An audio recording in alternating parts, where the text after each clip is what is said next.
only thing we have to fear is in war. fear itself. There is no substitute for victory. Let us never negotiate out of fear. We stand undivided, forever united, fighting hand in hand for the liberty we've earned, for glory and honor, for our sons and daughters, ever mindful of the lessons we've learned. Let the torch of freedom burn.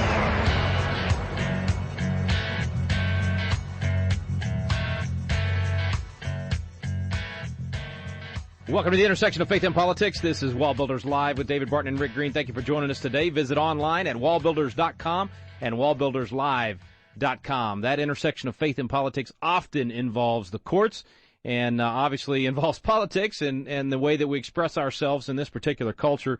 And, David, surprisingly enough, we have good news today from the Supreme Court with regard to our First Amendment freedoms and being able to participate in elections. We do. It's a recent case from this year's term, and, it's not a glamorous case. And I was trying to think of how do we look at this? And it's kind of like you go out to buy a new car. I have never seen anybody buy a new car and crawl under and look at the transmission. And I want the housing off the transmission so I can look inside. Now, old cars, yeah. I mean, you do that, but not a new car. And it's because it's not a glamorous part of the car. You look at the color and you look at the style and you look at the interior and you look at the upholstery and you look at the gadgets and you look at all the widgets that go with it.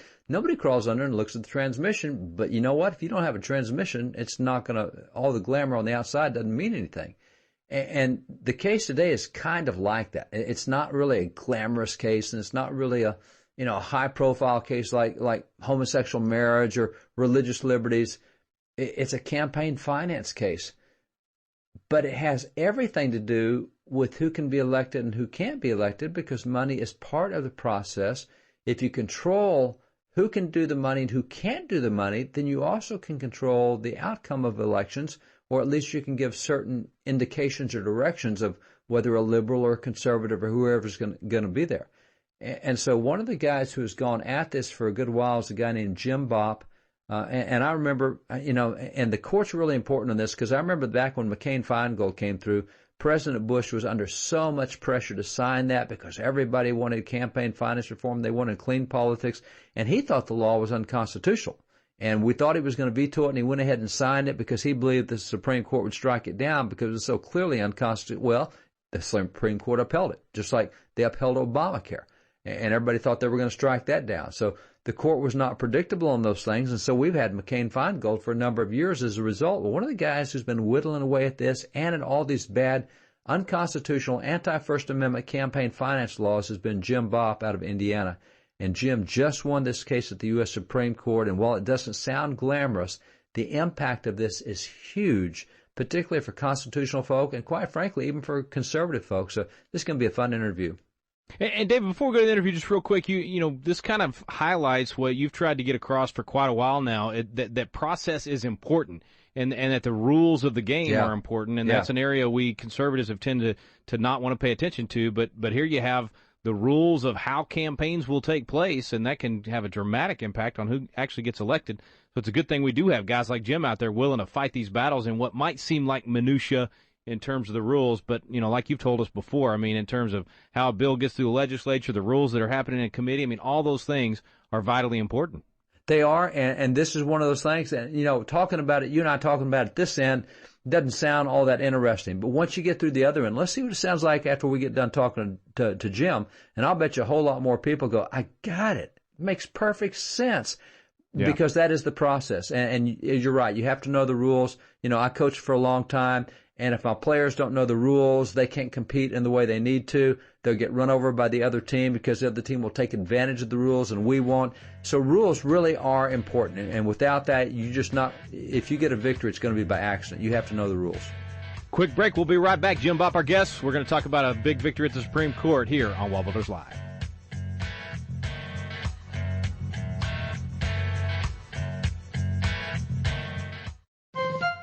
This is David Barton with another moment from America's history. The teachings of God's Word are the best friend civil government has because these teachings deal with the heart. Only by dealing with the heart can crime be prevented, for as Jesus explained in Matthew 5, all crime comes from the heart. Understanding this, Daniel Webster, the great defender of the Constitution, once declared, "The cultivation of the religious sentiment represses licentiousness. It inspires respect for law and order and gives strength to the whole social fabric. Whatever makes men good Christians makes them good citizens. Indeed, it is not the good Christians whom the police arrest for armed robbery, gang activity, or other such crimes." Understanding this, the Founding Fathers encouraged religious instruction, for as Daniel Webster so accurately noted, good Christians make good citizens. For more information on God's hand in American history, contact WallBuilders at 1-800-8-REBUILD. Let the torch of freedom burn.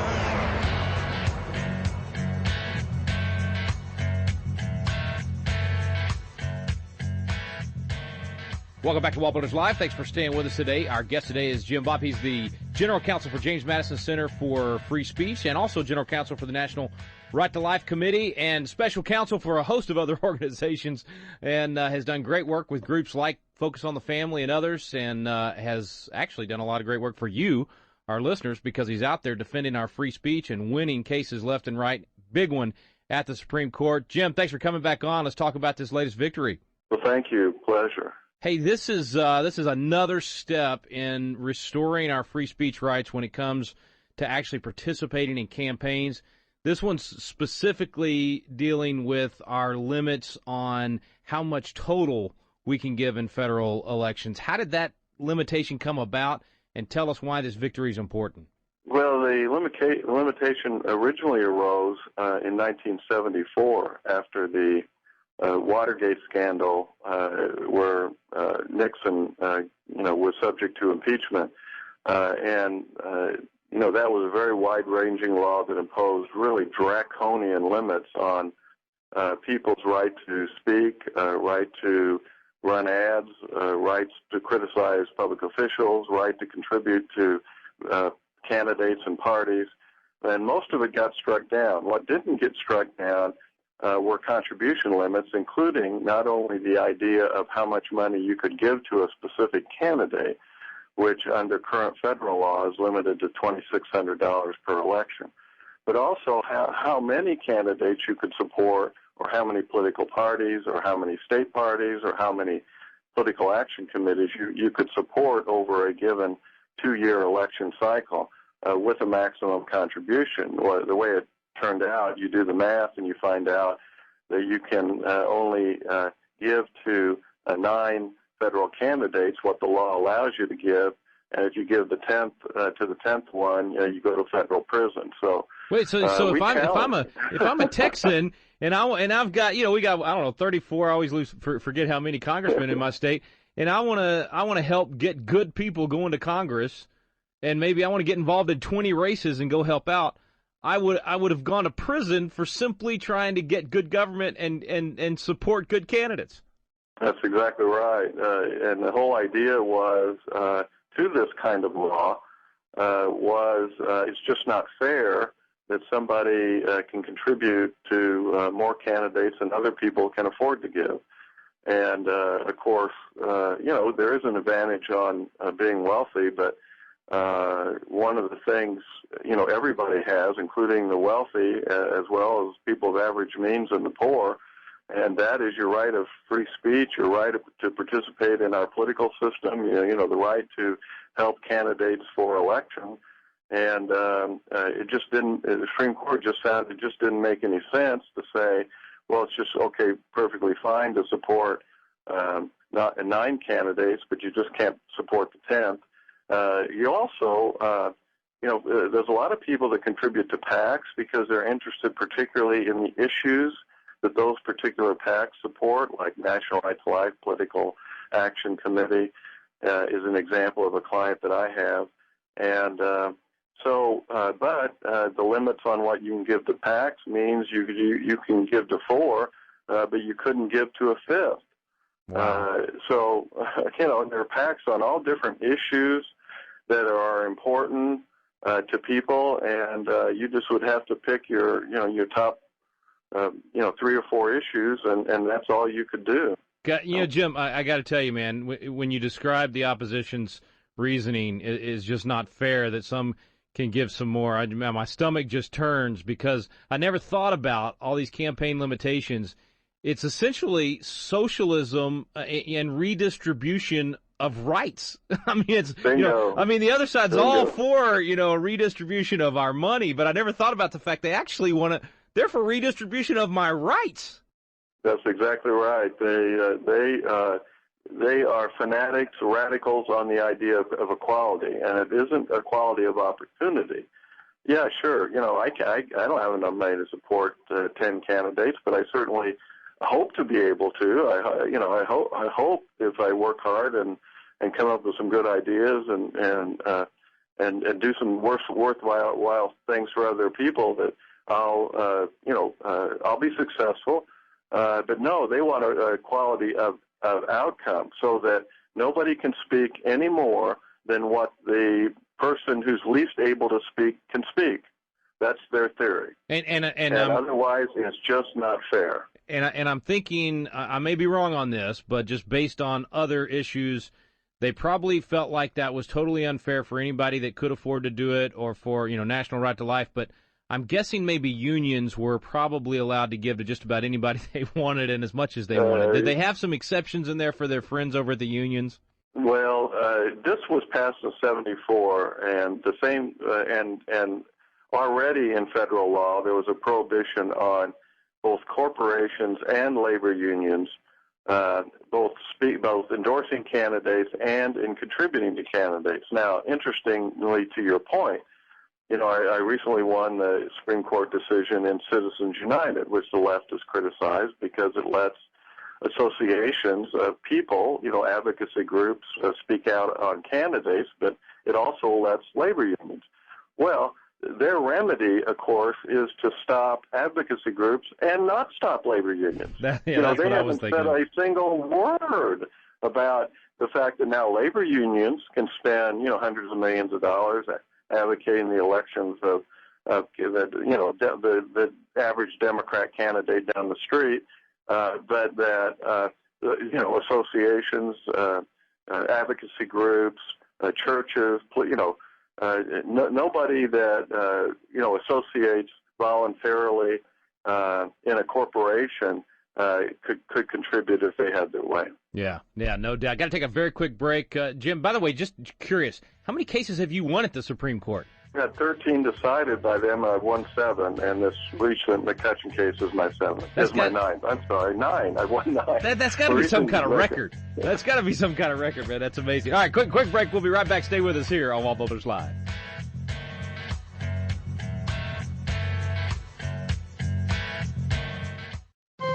This is David Barton with another moment from America's history. America has a history of great patriots who loved and sacrificed much for their country. One of these was John Witherspoon, a signer of the Declaration of Independence. While president at Princeton, he personally trained many who became important leaders in American government, including James Madison. How could John Witherspoon tell if someone really loved America? He explained, "He is the best friend to American liberty, who is most sincere and active in promoting true and undefiled religion, and who sets himself with the greatest firmness to bear down profanity and immorality of every kind. Whoever is an avowed enemy of God, I hesitate not to call him an enemy to his country." Founding Father John Witherspoon believed that a true American patriot opposed profanity and immorality and promoted true and undefiled religion. For more information on God's hand in American history, contact WallBuilders at 1-800-8-REBUILD. Let the torch of freedom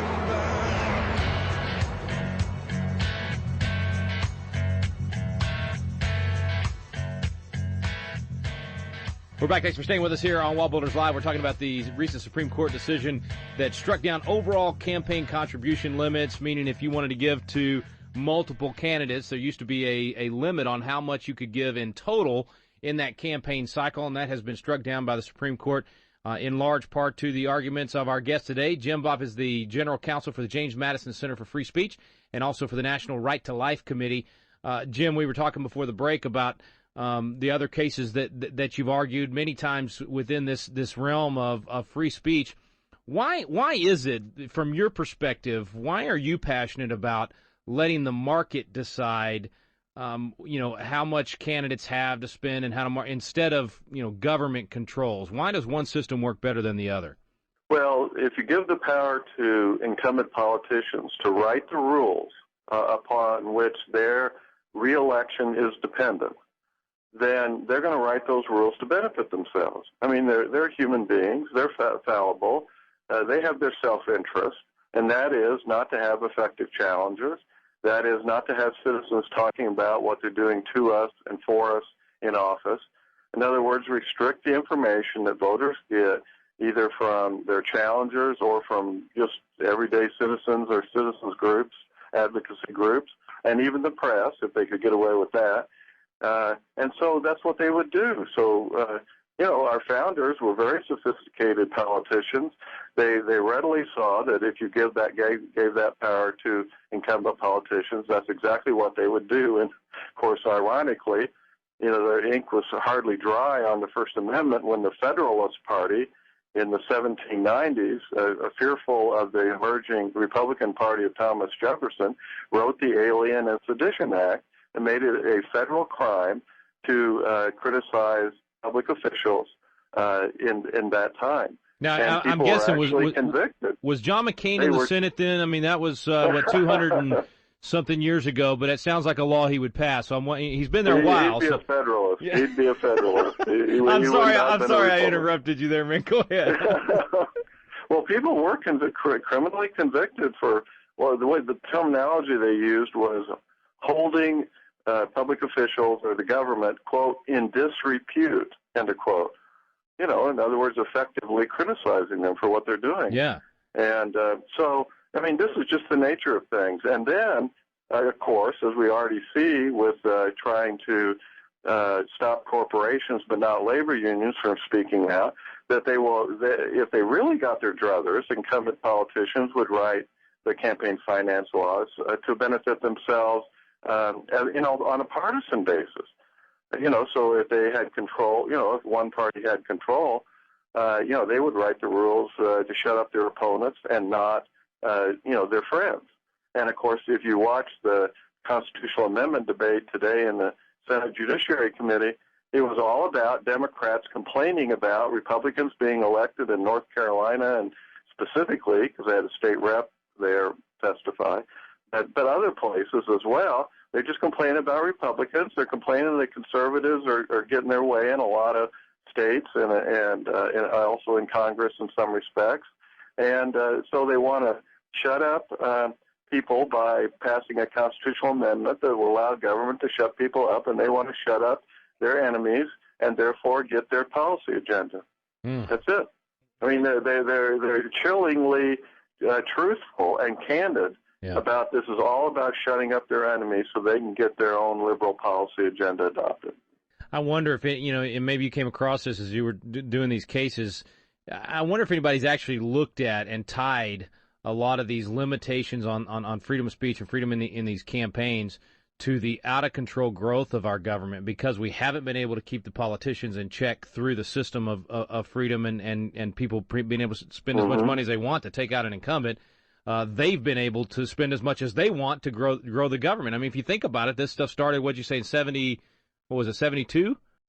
74 was the first campaign finance. Man, I'd love to see a graph of the growth of the federal government since we started limiting the American people's ability to keep those congressmen in check, because I bet it's like a hockey stick curve. That's a good point. It has been astronomical, and and of course, one thing they complain about to try to justify shutting up their opponent is how much money is being spent. A friend of mine did an analysis and found that there's a very close correlation between how much government spends and how much people are willing to spend on campaigns. Well, it only makes sense. The government's, passing out lots of goodies, threatening to regulate you out of business, like the coal industry yesterday by the Obama administration, regulate coal into oblivion.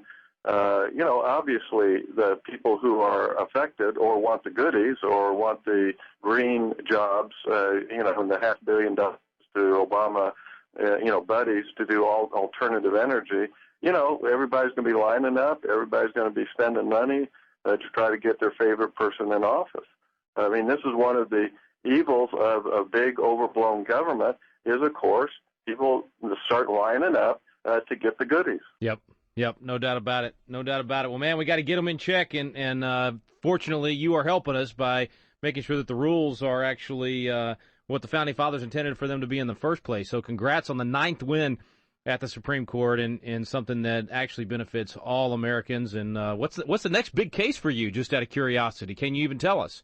Well, yeah, I filed it a week or so ago. The last piece of the McCain-Feingold bill that we haven't already taken down now is the restrictions on political parties. And, of course, political parties are the means by which people of average means, rich people, they can always spend their own money on politics. But if you don't have enough money to participate yourself, by buying an ad, we got to pool your resources. So a lot of people join advocacy groups, but they also join political parties.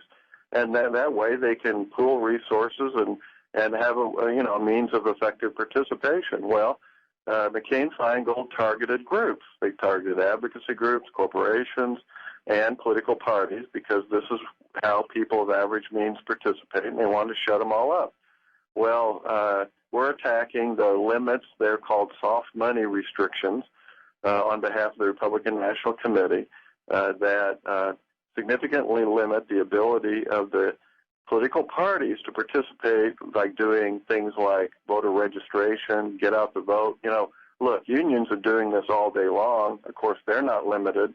They can spend as much money raised without any contribution limits as they want, but political parties can't because they're subject to all sorts of federal restrictions. And so in addition, we want to be able to advocate the election or defeat of candidates without having contribution limits on that. We have these things called super PACs where people doing independent speech, you just can't limit that by having a contribution limit. And we think the same theory applies to political parties, and that they can do, in other words, that they can spend without federal regulation and restrictions on their fundraising, that they can spend as much as they want on independent election-related activity, from voter registration to get out the vote to actually horrors of horrors advocating the election of a candidate. Horrors of horrors. Well, I wish you the best. Can you imagine political parties, actually advocating for restricted in advocating the election of a candidate? I love the way you describe it too, because it's our freedom of association, our freedom to assemble. It's the chance to come together with like-minded folks, and like you said, pool our resources. I can't afford to go buy television ads, but if I can pool with 1,000 other people that share the same values, and that's the way it's supposed to work. So go win another one, Jim. Well, we're working on it. All right, man. We'll come back and give us an update soon. All righty, thank you. All right, man. Thanks for coming on today. Back in a moment with David Barton.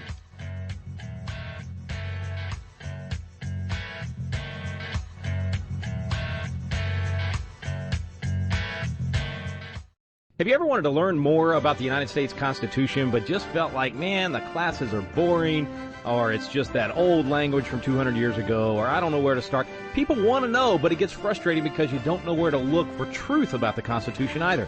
Well, we've got a special program for you available now called Constitution Alive with David Barton and Rick Green, and it's actually a teaching done on the Constitution at Independence Hall, in the very room where the Constitution was framed. We take you both to Philadelphia, the cradle of liberty, and Independence Hall, and to the WallBuilders Library, where David Barton brings the history to life to teach the original intent of our Founding Fathers. We call it the Quick Start Guide to the Constitution because in just a few hours through these videos, you will learn the Citizen's Guide to America's Constitution. You'll learn what you need to do to help save our constitutional republic. It's fun, it's entertaining, and it's going to inspire you to do your part to preserve freedom for future generations. It's called Constitution Alive with David Barton and Rick Green. You can find out more information on our website now at wallbuilders.com. Let the torch of freedom burn.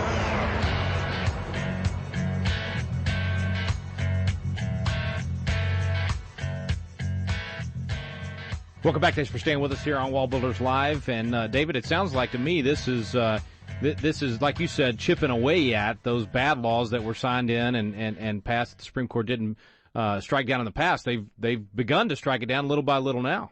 Yeah, and you know, he was talking about how that these efforts go back to the Nixon stuff with Watergate back in the 70s, and that the laws back then were so draconian that most of the portions of it were struck down by the court, but they let this portion stand. Well, now this portion's gone as well.